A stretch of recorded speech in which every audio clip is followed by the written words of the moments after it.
La Fashion Week, ces mannequins stars, ces défilés glamour, ces créations éblouissantes. Chaque saison, ce sont des milliers d'invités qui se déplacent en avion à Paris, New York ou Milan pour assister à la grand-messe de la mode. Mais peu à peu, ces semaines marathon qui voient les participants circuler en voiture pour assister à plusieurs défilés dans une journée sont dans le viseur des défenseurs de l'environnement.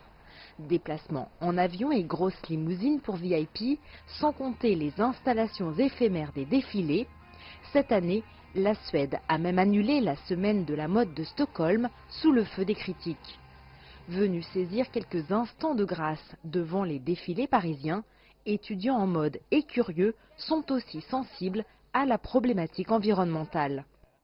J'adore la mode, alors vraiment la Fashion Week, tout ça, les défilés, ça nous éblouit, mais après c'est vrai que c'est quand même une industrie qui pollue énormément parce que c'est beaucoup polluant avec tous les avions, les transferts, les limousines, les voitures. C'est énormément de pollution. Je pense que dans plusieurs années, on ne pourra pas faire les mêmes défilés comme maintenant. Parce qu'il faudra penser à l'environnement et tout ce qui est autour. On a vu que la Finlande et la Suède avaient annulé leur Fashion Week parce que tout le monde se réunissait à un seul endroit et donc les avions c'est très polluant, donc ils avaient annulé. Puisque la pollution fait partie de notre époque, il faut s'en occuper. Je pense qu'il faut absolument aller dans cette direction. Paris, qui a la particularité d'accueillir 5 événements par an, puisqu'elle est la seule à présenter aussi la haute couture, n'échappe pas aux critiques. Comme ses rivales italiennes et anglaises, la Fédération de la haute couture et de la mode a donc entrepris de proposer des solutions plus vertes aux participants et d'évaluer précisément son impact. Pour ce qui est des Fashion Week, il y a des méthodes qui sont mises en place. Nous avons pris des décisions pour ce qui nous concerne en tant qu'organisateurs.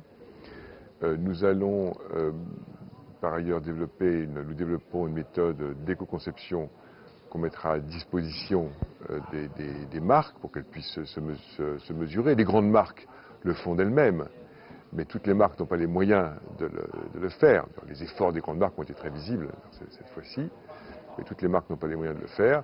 Et puis nous ferons un bilan écologique de la Fashion Week, de la Paris Fashion Week, de la même manière que nous faisons un bilan économique très régulièrement, j'ai envie de dire chaque année.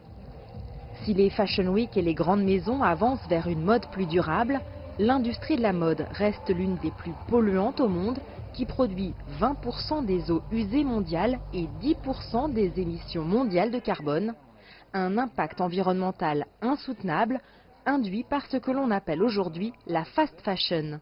Les volumes en fast fashion, en production de masse et consommation de masse, ne sont pas du tout les mêmes que les volumes qui concernent les marques créatives.